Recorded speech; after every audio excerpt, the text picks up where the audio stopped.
Hello friends, I am Neha. आज हम करेंगे सीटेट संस्कृत का previous year question paper solve. CTET में संस्कृत हम सेकंड लैंग्वेज में लेते हैं, तो हम सेकंड लैंग्वेज का ही पेपर सॉल्व करेंगे, जिसमें क्वेश्चन 121 से 150 तक 30 क्वेश्चन होंगे।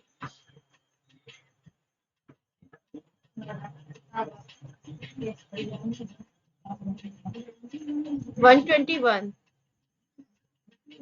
इसमें पहले गद्यांश है, उसको हम पढ़ेंगे और उन क्वेश्चंस को के आंसर करेंगे। गद्यांश पढ़ते हैं।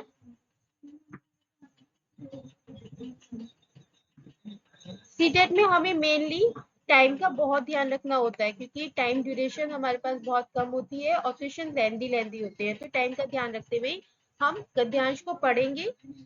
ग्रामे आसीत कश्चन दुर्बलकाय। ग्राम में कोई दुर्बल काया वाला था। शरीर शक्तिहीनता कारण से भृति कार्यम न प्राप्नोति से। इसमें शरीर में शक्तिहीनता के कारण से वह अपना भक्ति कार्य मतलब सेवक का कार्य नहीं कर पा रहा था। से देवम प्रार्थितवान, उसने देवता से प्रार्थना की, भगवान मां उदर पूर्णाय कांचित व्यवस्था परिकल्पयतु कृपयाति। भगवान मेरे पेट उदर पूर्णाय मतलब मेरे पेट की पूर्ति के लिए कोई व्यवस्था बताइए कि कृपा करिए। तस्याम रात्रो तस्य स्वप्ने, उसी रात्रि में उसके सपने प्रत्यक्ष हुए। भगवान ने वदत, प्रत्यक्ष रूप में भगवान ने कहा, शिला नोदनम कुरुइति। शिला नोदनम, नोदना मतलब खींचो, शिला को हटाने का कार्य करो।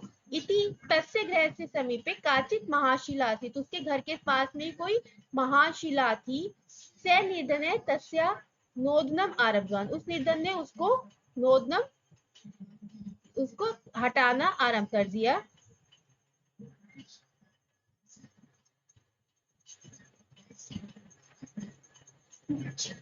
शिला तू महाकारा आसीत, शिला बहुत बड़ी थी। अतः से ताम कंपयितुम अपि न शक्तवान, और वह उसे हिलाने तक में भी समर्थ नहीं था। तथापि भगवते आदेश पालितु, फिर भी भगवान का आदेश पालन करने की इच्छा से स्वस्य प्रयत्न न परित्यक्ता, उसने अपना कार्य के प्रयत्न से उसे त्यागा नहीं। एवं कानिचन दिनानि गतानि, ऐसा करते हुए कुछ दिन बीत गए। जना तस्य प्रयत्न दृष्टवा, लोग उसके प्रयत्न को देखकर उपहास वचनानि उक्तवन्ते, उपहास वचन बोलने लगे। ताम महाशिला कंपितुम अपि न शक्नोति भवान, उस महान शिला को तुम हिलाने में भी समर्थ नहीं हो। एतस्या नोदने प्रवृत्ते भवान मूर्ख एविति, और उसको ऐसा कि तुम इसको हटाने में प्रवृत्त हो रहे हो, तुम बहुत मूर्ख हो, ऐसा उसको बोलने लगे।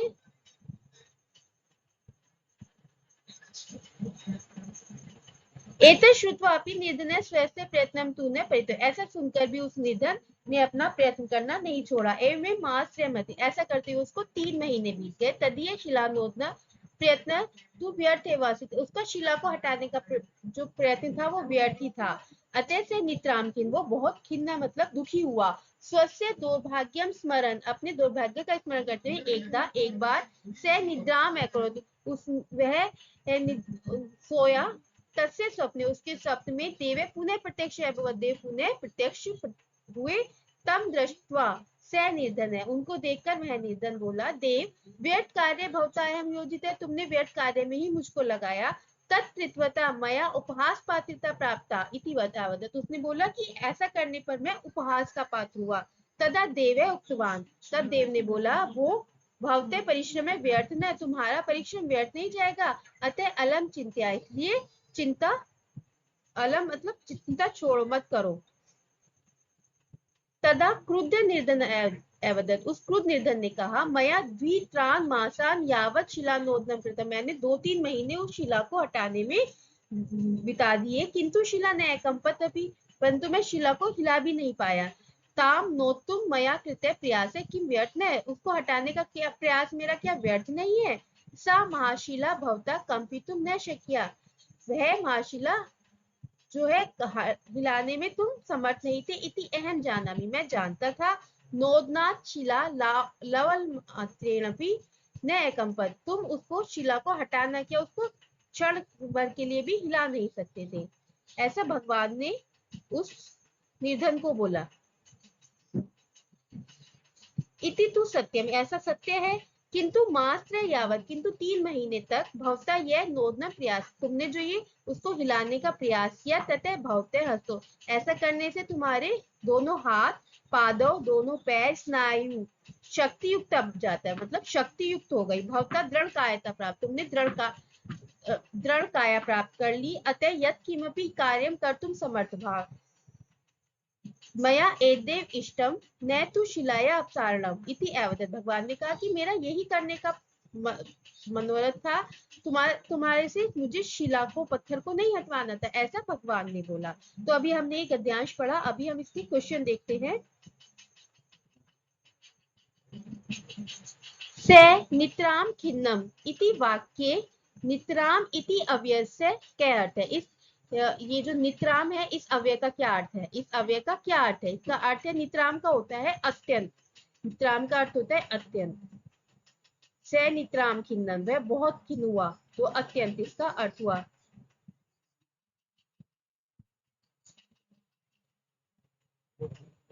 नेक्स्ट क्वेश्चन हम देखते हैं। अलम चिंतिया इति वाक्य से अभिप्राय, अलम चिंतिया इस वाक्य का क्या अभिप्राय था? तो अलम चिंतिया ये भगवान ने कहा था, तो तुम अलम चिंतिया मतलब चिंता मत करो, चिंता न करो। अलम चिंतिया का अर्थ हुआ चिंता न करो। नेक्स्ट क्वेश्चन, दुर्बल काय मनुष्य कथम आसीत, दुर्बल काय मनुष्य कैसा था? तो दुर्बल काय मनुष्य धनिक नहीं था, निर्धन नहीं, निर्धन था। दुर्बल काय मनुष्य निर्धन। नेक्स्ट क्वेश्चन देखते हैं, क्वेश्चन नंबर 124।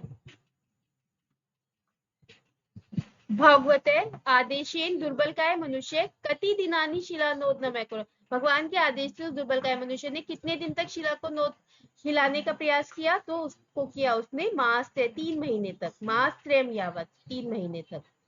फ्रेंड्स, अगर हम गद्यांश को अच्छे से पढ़ लेते हैं तो क्वेश्चन करना बहुत इजी हो जाता है।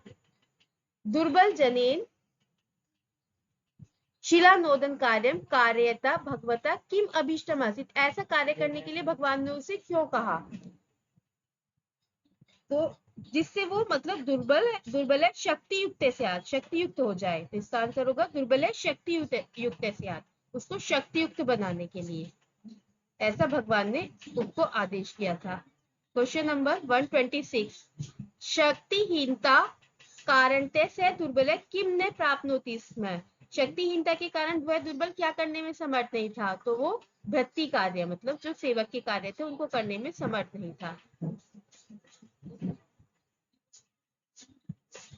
नेक्स्ट क्वेश्चन 127, निर्धन इति पदस्य विग्रह कथम स्यात्, निर्धन पद का विग्रह निर्गतम धनम यस्य से, निर्धन का विग्रह क्या होगा? निर्गतम धनम यस्य से, जिसका धन नष्ट हो गया वो कौन है? निर्धन है। इसका होगा निर्गतम धनम यस्य से। नेक्स्ट क्वेश्चन 128, शिलानोदनम कुरु इति कस्य कृते निर्देश आसीत्, शिलानोदनम कुरु इति कस्य कृते निर्देश आसीत्, किसका निर्देश था ये? तो ये था दुर्बल काय पुरुषस्य कृते, दुर्बल काय पुरुषस्य कृते। किसने शिला को नोदन करने का प्रयास किया? तो उन्होंने निर्देश किया किसको? दुर्बल काय पुरुष को।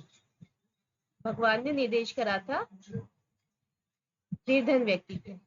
क्वेश्चन 129, 129 टू 135 हमें ये गद्यांश पढ़ना है। अधोलिखित गद्यांश पठित्वा तद आधारित प्रश्नानां विकल्प उत्तरेभ्य उचिततमं उत्तरम चित्वा लिखत। अब हमें ये गद्यांश पढ़ना है। सह कश्चन लघु कुटुंब है, वह कोई लघु छोटा कुटुंब था। तस्मिन उसमें पितरों, पितरों होता है माता पिता, द्वंद्व समास। तो पितरों में माता पिता पुत्र पुत्री थे, छोटा परिवार था उसमें माता पिता पुत्र पुत्री थे। इसको गद्यांश को भी हम थोड़ा जल्दी पढ़ेंगे क्योंकि हमें टाइम ड्यूरेशन का ध्यान रखना है। एकस्मिन दिने, एक दिन, मध्याह्न पुत्र भोजनार्थम गृहम आदित, मध्याह्न के समय पुत्र भोजन के लिए घर आया। माता जल चषकम, जल चषकम मतलब गिलास, जल चषकम इस थाली का थाली, च संस्थाप्य अन्नम सारम च पर्यवेशत, उसको खाना परोसा। पुत्रे कवल मात्रम खादित्वा, पुत्र ने कवल मात्र मतलब एक टुकड़ा खादित्वा खाकर जननी अगर्हयत, जननी से कहा अम्ब किमिदम, यह क्या है, सारे संपूर्ण लवण में सारे मतलब जो सब्जी है वो उसमें सारा ही नमक है। एतत् खादितुम कथम शक्येत, इसको खाने में कौन समर्थ होगा। मम भोजनम मास्तु, मुझे भोजन मत दो। मातरम भरसे माने एव से कोपेन, माता को उसने कोपे गुस्से से वो घर से बाहर गया। गतवान सायं दीप ज्वलान समय अभवत, शाम को दीप जलाने का समय हुआ। तथापि से युवा पुत्रम गृह ने आगत, तब भी वह युवा पुत्र घर नहीं आया। रात्रो अष्टवादन समय आगत, 8 बजे के समय आया। से हस्तपादम प्रक्षाल्य, हाथ पैर धोकर दूरदर्शन से पूर्ते मतलब टीवी के सामने आसन दे बैठ गया। आसन दे मतलब कुर्सी पर बैठ गया। हस्ते नियंत्रकम गृहीत्वा, नियंत्रक हाथ में रिमोट ले लिया। निमेश आभ्यंतरे, कुछ ही समय में पिता पुत्र से समीप आ गए, पिता पुत्र के समीप आए। तम दृष्टवा पुत्र चिंतितवान, उनको देखकर पुत्र चिंतितवान हो गया। किमिदम पिता मम समीपे आ गए, क्या पिता मेरे समीप आ रहे हैं। एताव पर्यंतम एक वारमपि जल्पनादिकम तेन न कृतम मया से, उन्होंने एक बार भी मेरे साथ जल भी ग्रहण नहीं किया। इदानी माम गर्हितुम एव आगच्छन स्यात् प्रायः, और अब ये मेरे समीप आ रहे हैं।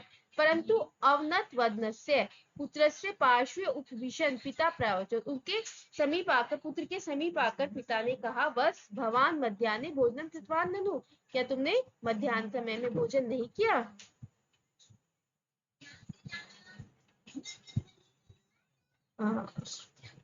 कृतवान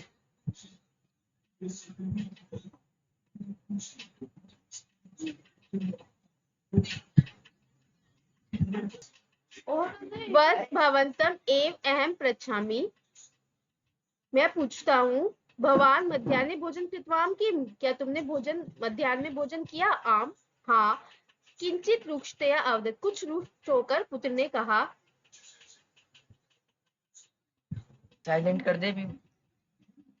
पुत्र मधुस्वरेण एव अपृच्छत, पिता कहा मधुर स्वर में उसके पिता ने पूछा। मम सुहृद, मेरे सुहृद की माँ उपहार मंदिर से नीतवा लाकर भोजन कारितवंत, भोजन कराया। किंचिदपि अविचलित सन पुत्र उक्तवान, सुष्ठु पुत्र, सुष्ठु मतलब शाबाश। भवान भोजनम कर्तुम इच्छति चेत भवता समग्रे अपि विश्वे ग्रहाणी प्राप्येरन, आप तुम्हें भोजन करने को इच्छा नहीं थी तो विश्व ग्रहणी प्राप्येरन तत्र ते तुभ्यम स्वादु भोजनपि दद्यु, तब तुम्हें स्वादिष्ट भोजन देने के लिए। परंतु भवते मातृ अस्माकम गृह में प्रपंचय तस्या लोके अहम, इसको देखकर अहम मैं, भवान आप, तुम्हें, और भवता अनुजय तुम्हारा छोटे भाई, च ए वसामे अस्माकम त्रयाणाम हितमेव तस्या लक्ष्यम, हम तीनों ने इसके हित के लिए तुम्हें देखा।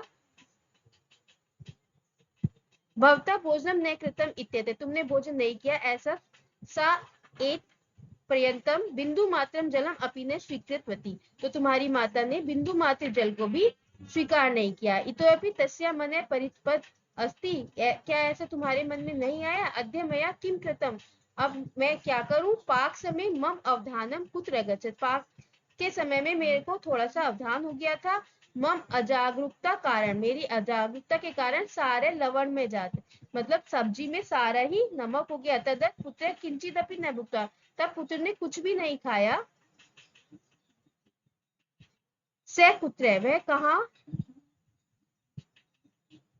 गतवान स्यात्, कहाँ गया।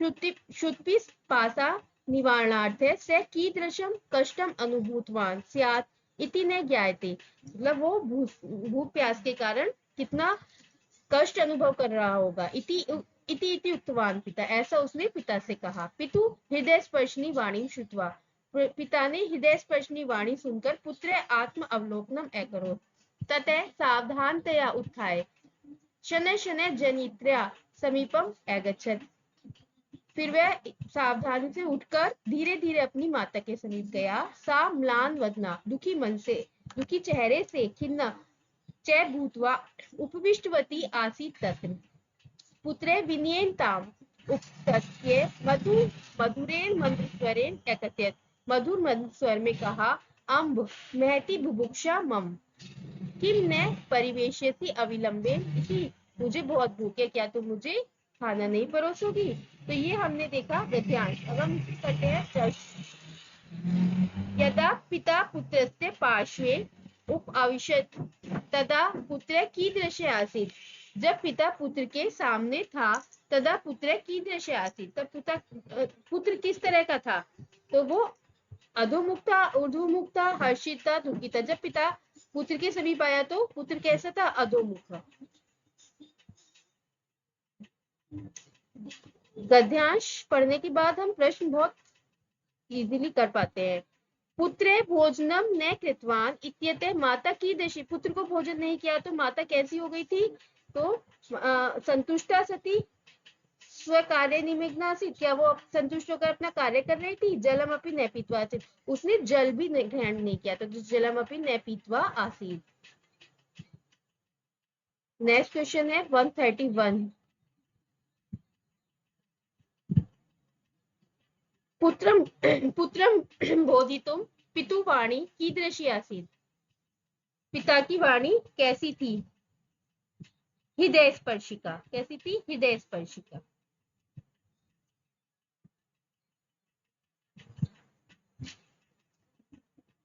क्वेश्चन 132। अद्य मया किम कृतम इति कस्य मनसि विचारे प्राचलत्, ये किसके मन में विचार आया था कि अब मैं क्या करूं। किम कृतम इति, यह किसके मन में विचार आया था। तो ये विचार आया था माता के मन में कि मेरा पुत्र ने अभी खाना नहीं खाया है तो अब मैं क्या करूं। अब क्वेश्चन हम देखते हैं 133।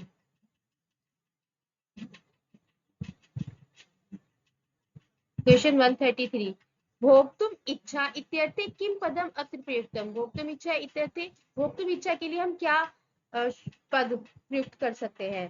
तो भोक्तुम इच्छा के लिए हम कर सकते हैं भोजनेच्छा, पिपासा, बुभुक्षा। भोक्तुम इच्छा, बुभुक्षा।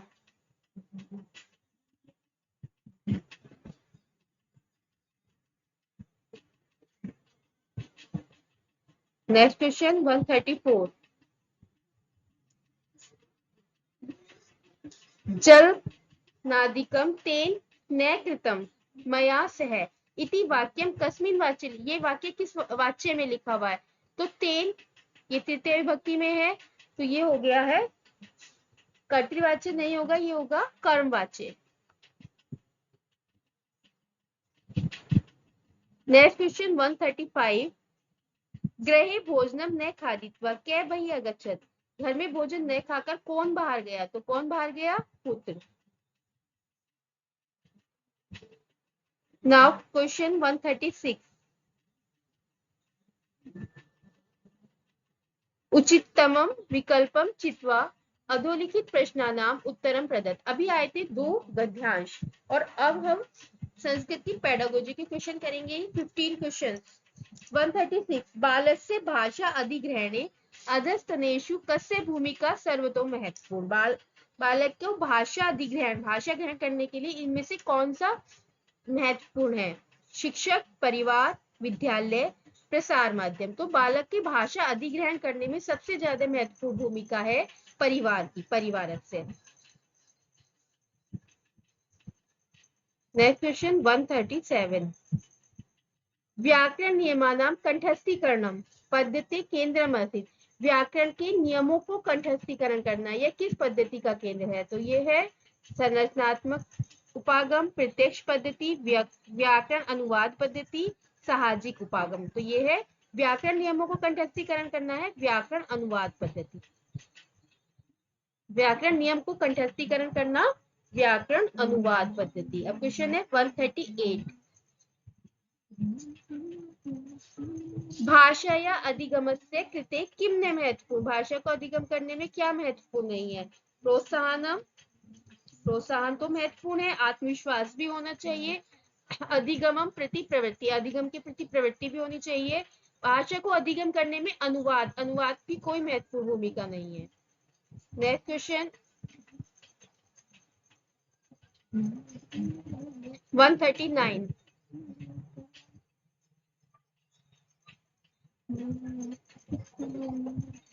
लेखनार्थम बालान अध्यापन समय शिक्षक रूपेण भवता किम करिष्यते। बच्चे को लेखन में समर्थ बनाने के लिए अध्यापन के समय में शिक्षक को क्या करना चाहिए, तो भाषाया वर्णमाला लेखितुम बालेभ्य निर्देश दास्यति। भाषा को वर्णमाला लिखने के लिए बालक को निर्देश देना चाहिए, नहीं। स्व विचारान लेखितुम बालेभ्य अवसर, अपने विचार लिखने के लिए बालक को अवसर देना चाहिए, तो ये सही है। लेखन में समर्थ बनाने के लिए शिक्षक को क्या करना चाहिए, उसको अपने विचार लिखने के लिए अवसर देने चाहिए, तभी बालक लिखने में समर्थ होगा। Next question 140। छात्राणां कृते एकाम अध्यापन सामग्री टीचिंग लर्निंग मटेरियल चिनोतुम अधोगतेषु किम सर्वतो महत्वपूर्ण। टीचिंग लर्निंग मटेरियल को चुनने में इनमें से कौन सबसे ज्यादा महत्वपूर्ण है, तो समीपस्थ विपण्यां तस्या सामग्रियां उपलब्धि, समीप के ही बाजार से उसके लिए सामग्री उपलब्ध कराना। सा सामग्री महार्घन, वह सामग्री महार्घ नहीं होनी चाहिए। सा सामग्री छात्र एवं निर्मिता स्यात्, वह छात्र के लिए ही बनी होनी चाहिए, छात्र निमित्त स्यात्। इसका नेक्स्ट विकल्प सा सामग्री संदर्भानुकूल भवेत् तस्या च संगठित रूपेण उपयोग क्रिया, तो उस सामग्री को, वह सामग्री जो है संदर्भ अनुकूल होनी चाहिए और तस्या च संगठित रूपेण उपयोग क्रिया, तो उसका संगठित रूप में उपयोग भी किया जाना चाहिए, तो इसका यही ऑप्शन राइट है। Next question 141। द्वितीय कक्षाया केचन छात्रा केशाचन वर्णानाम उच्चारणं कर्तुं काठिन्यम अनुभवन्ति। दूसरी कक्षा का कोई बालक कुछ वर्णों को उच्चारण करने में कठिनता अनुभव करता है। तेषां काठिन्य निवारणार्थ, उनकी कठिनता निवारण के लिए अधोगत मार्गेषु के मार्ग सर्व, इसमें से कौन सा मार्ग सबसे ज्यादा प्रभावकारी है, तो शिक्षिका मनुष्य मुखस्य एकां प्रतिकृतिम उपयुज्य तत्र विशिष्ट वर्णस्य विशिष्ट उच्चारण स्थानस्य प्रदर्शन, उसको शिक्षिका को उसको उच्चारण स्थान का प्रदर्शन करना चाहिए, नहीं।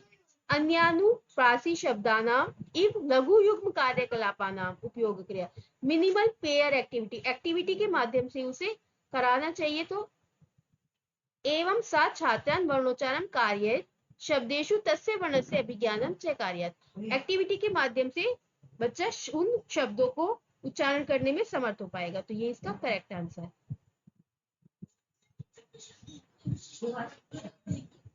Next question, question number 142।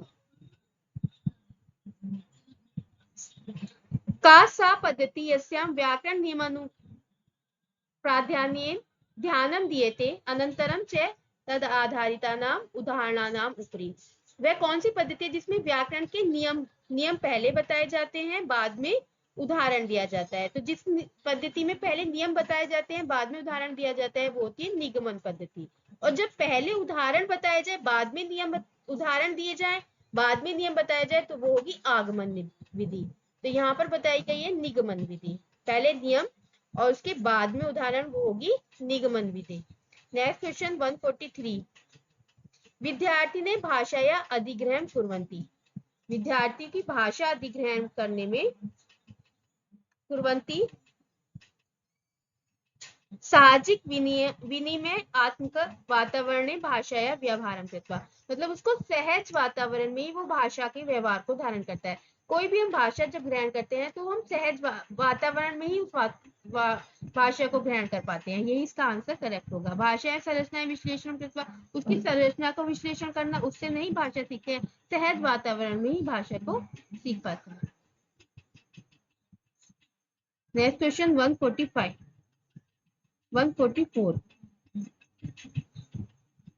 सूक्ष्म मोटर कौशलस्य फाइन मोटर स्किल विकासस्य किम उत्कृष्टम उदाहरण, उसका उदाहरण क्या है जिस फाइन मोटर स्किल का, आरोहणम क्लाइंबिंग करके नहीं होगा, कूदने से नहीं होगा, बल्कि फाइन मोटर स्किल होगी लेखन से।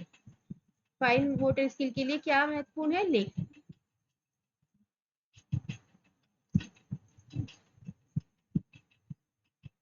Next question 145।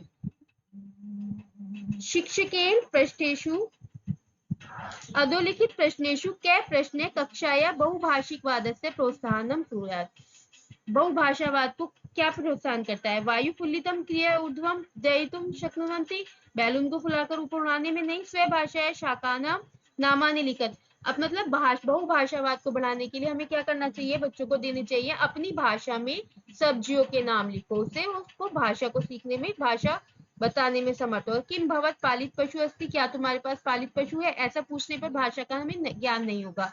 किम भवान अक्षराणि लिखितवान, क्या तुम अक्षर लिख सकते हो? ऐसा पूछने पे भी हमें उसको भाषा आई या नहीं आई वो नहीं पता चल पाएगा, बल्कि स्व भाषा, अपनी भाषा में सब्जी के नाम लिखो, ये आंसर करेक्ट है। Next question 146।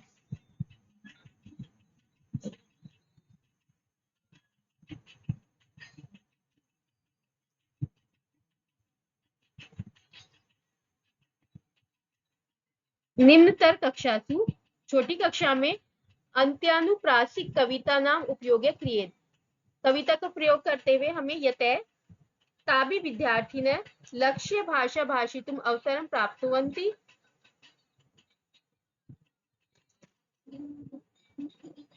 ताभि उन विद्यार्थियों को लक्ष्य भाषा भाषितुम् अवसर प्राप्नुवन्ति, मतलब उसको भाषा के अवसर प्रदान करने चाहिए। छोटी कक्षा में हम कविता क्यों पढ़ाते हैं? तो जिससे वो विद्यार्थी भाषा के अवसर प्राप्त कर सके।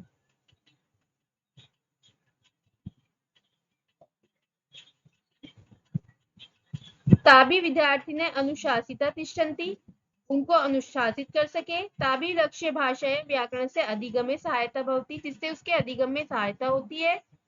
या फिर नेक्स्ट इसका ऑप्शन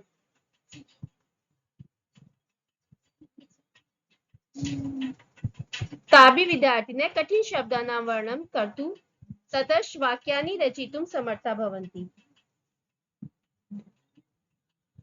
तो इसका करेक्ट आंसर होगा ताभि विद्यार्थी ने लक्ष्य भाषा भाषित अवसर, जिससे विद्यार्थी को अपनी भाषा में अवसर प्राप्त हो सके। नेक्स्ट क्वेश्चन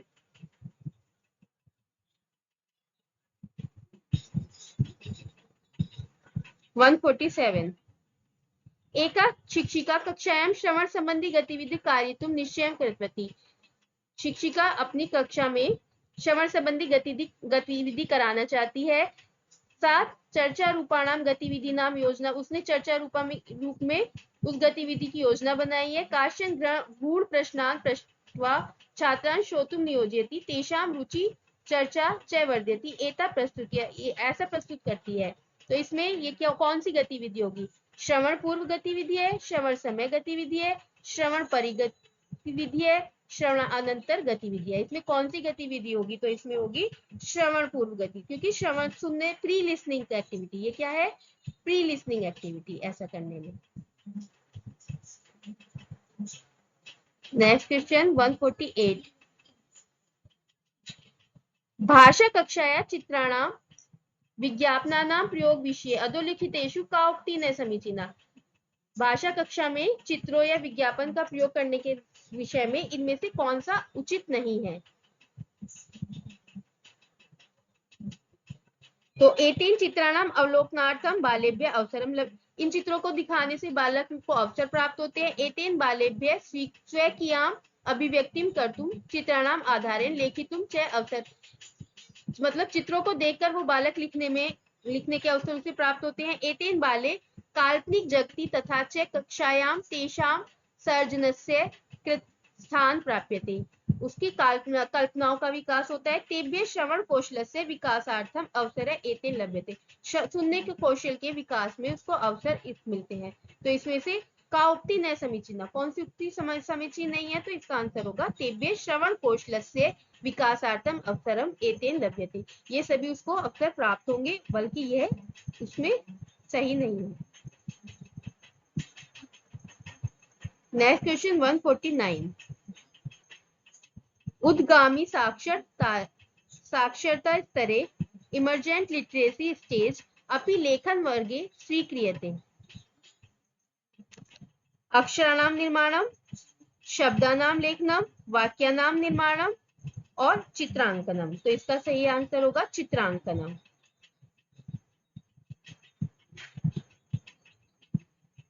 चित्रों का प्रयोग करते हैं छोटी क्लास में, सबसे पहले चित्रों का प्रयोग करते हैं। Next last question 150। विद्यार्थी ने भाषाया व्यवहारस्य आकलनार्थं निम्नलिखितेषु किम सर्वाधिकं महत्वपूर्णम। विद्यार्थी को भाषा व्यवहार के आकलन के लिए निम्न में से क्या महत्वपूर्ण है? चित्रांकन सूची, मूल्य निर्धारक श्रेणी, पत्राधानम, वार्तालाप। मतलब उसका व्यवहार का आकलन करने के लिए हमें क्या, checklist, rating scale, portfolio, interaction. तो इसका करेक्ट आंसर है पोर्टफोलियो। पोर्टफोलियो के माध्यम से हम भाषा के व्यवहार को आकलन, विद्यार्थी का भाषा व्यवहार का आकलन हम कर सकते हैं। तो ये थे 30 क्वेश्चंस जो लैंग्वेज 2 के हमने डिस्कस किए हैं। अब इसी के अकॉर्डिंग हम सीटेट की सीरीज चलाएंगे, जिसमें पहले अनुवाद, फिर व्याकरण और पेडागोजी का होगा। तो अगर आपको मेरी वीडियो पसंद आती है तो इसको लाइक करें, शेयर करें और मेरे चैनल को सब्सक्राइब करें।